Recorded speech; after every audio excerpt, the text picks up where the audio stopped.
guys, and welcome to today's cooking show. We are going to be making lemon and pomegranate couscous. Now this particular recipe serves 4 people and you usually eat it cold, okay?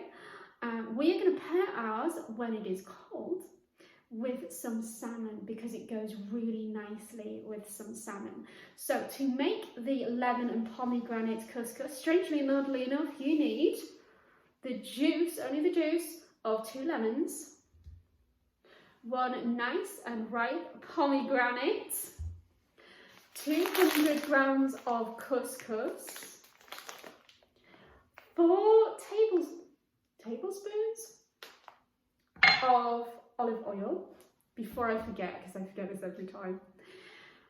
You also could use some mint leaves, coriander leaves, or basil leaves for taste. Now I'm going to be using basil leaves for today because that is what I have and I think it tastes nice, but it's up to you what you want to pair it with. And you also need a bit of salt and pepper for taste. So let's get cooking. Now, the first thing to do is to deal with your pomegranate. Now, in order to loosen up the seeds inside the pomegranate, what you do is you roll it against something hard and you can actually hear the little pomegranate seeds crunching. I am really hoping that you can actually hear this.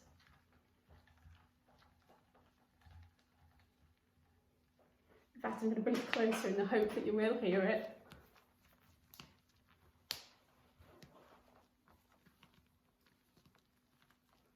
There we go, I hope you've heard it. And then, so we have now cut it in half. Be careful with this though, guys, because you get loads of juice out of this. And I am just going to take one side, get my bowl, and I'm just going to use my fingers to pull out all of the seeds out of this pomegranate into my bowl, ready to go with my couscous. Hello guys.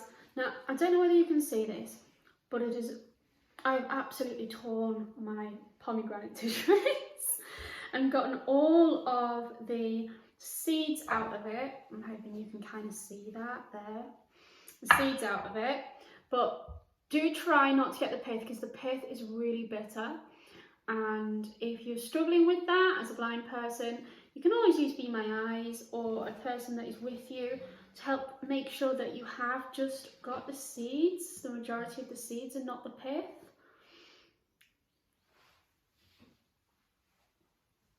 There we go, I think I've got that. So now I'm going to cut up my lemons. There's a lovely big knife. There we go. Try not to be scared of a big knife. And got my lemon in half, and now I'm going to just use my juicer and squeeze it over, trying to get all of the juice out of it, because we need all of that lovely juice for our flavouring of our couscous, okay? Oh, here we go. It's not a spectator sport, but, well, actually it is really, isn't it? Because then you know what you're doing. Right, so you get the idea, don't you guys? Hello guys, I've got a big confession to make to you. I forgot about the chicken stock. So, if you could just wind back. I forgot to tell you, 1 chicken stock. So I now have 200 grams of couscous in my mixing bowl. I have my 1 chicken stock. And I just need to add to it 250 mils of water. Boiling water. Boiling water, yes, sorry, boiling water, guys. You can already tell that I've learned from the last time, because last time I poured something into something else, I left the fork in. So my stock. So in goes our chicken stock. Get that out of the way now. In goes our lemon juice. And this is where it gets really tricky for us blind people, guys, because now I'm going to do 4 tablespoons of olive oil. So my mum is actually going to help me with this. If I could have the tablespoon, Mum. Oh, right, okay. Sorry. Thank you. Because we tend to put it over the bowl and use our fingers, which is why I'm going to ask my mum, because you don't want to get this too oily. I'll call that one. Oh, pour it in. Right, so that's one. Call that 2. 2. We'll do a smaller one. 3, that's fine. 3. Yeah. Right, okay. Call that. Just put that in there. We'll call that 4 because I think I've got a little bit more than 3 in there. It's not my specialist skill. But just mix it up with your fork and then we'll leave it aside covered up for 10 minutes. Definitely, to absorb all of the flavourings. And that'll be fabulous. There we go. Whilst that's absorbing all of the flavours that I'm wanting it to absorb, I have got my basil here. You may have your mint or your coriander or whatever you want really. And I'm just going to start chopping it up.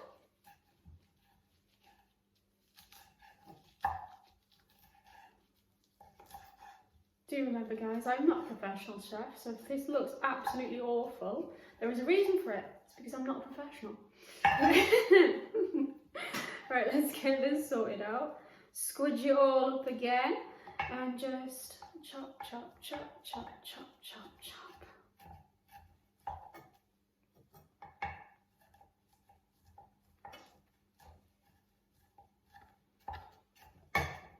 Put it all together. And do it all the same to whatever fineness you're actually wanting it to be.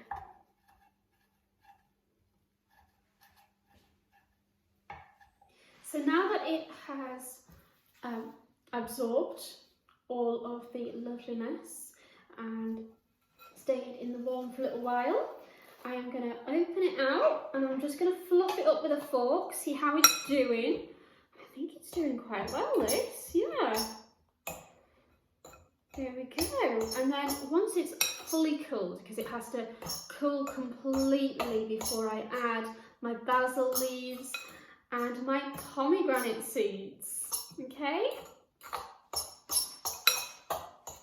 So now that this is nice and cold, I'm going to add my basil in teeny tiny little bits and kind of mix it all in along with the pomegranate seeds, like I said.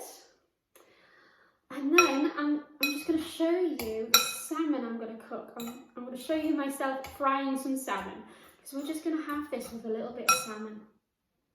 It's a good combination, it's really tasty. Right, okay, I'm just mixing this up as I break up the amount of basil I've got and make sure that I've got basil in every section of this couscous. It's always nice to have just little bits here and there as you taste in your food. Here we go. So that's that teeny tiny roll done. I'm just mixing this up, bottom to top, kind of folding it in on itself, making it all nice and fluffy, making sure everything's in there. Right, here we go. Here is the pomegranate seeds. I'm going to hit the bottom of the bowl to make sure it's all out. There we go. Now this is looking very tasty, okay? So next time you'll see me, I'll be frying the salmon. Just needs a bit of salt and pepper.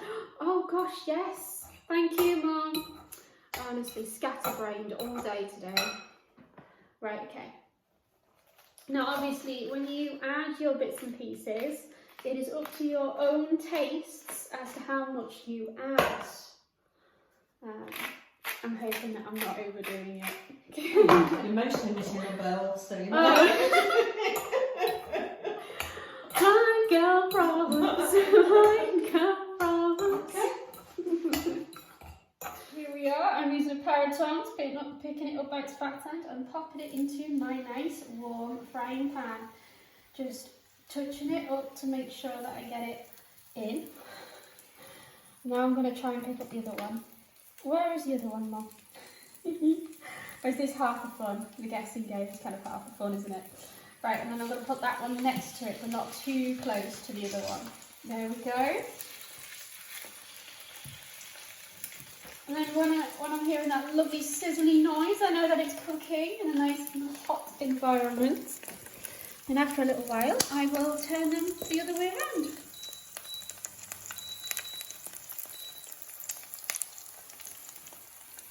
There we go. So guys, as you can see, I have cooked my fish on all 4 sides, and I'm about to take it out. Now, just as a little hint for you guys, never ever take the fish by its thinner end, because the thinner end just cannot take the weight of the rest of it, okay? I learned this the hard way. Really quite bad. But I cooked it on all sides about 1 to 2 minutes, okay? So that the colour of it has changed from that pink colour to a white colour. So I better start picking it up to put it on the plate.